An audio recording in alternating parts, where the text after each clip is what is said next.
Usually or used to.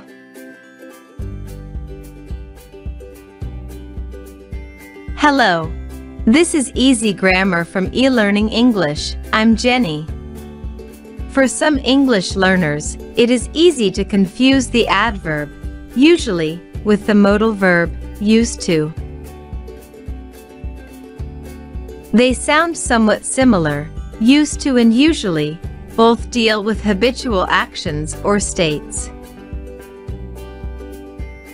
But there is a key difference.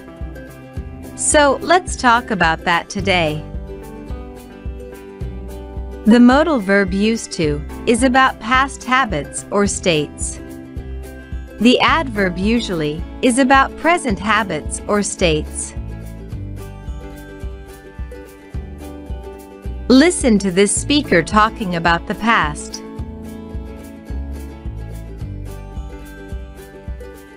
When I was a teen, my friends and I used to jump into the water from cliffs as high as 50 feet. We used to be fearless. Those were crazy times, but a lot of fun. The speaker uses the modal verb, used to describe a repeated action in the past. Cliff jumping. She also uses it to describe a past state. She and her friends' lack of fear.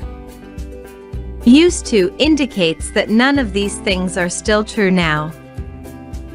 Next, listen to the speaker talking about present times. I'm a lot older now. I do not usually jump off of cliffs anymore, but when I do, they are usually less than 20 feet high. And I'm usually a bit scared. Here the speaker uses the adverb usually to describe his present habits and mind state. I hope this helps you remember the differences between these tricky words, and that's easy grammar.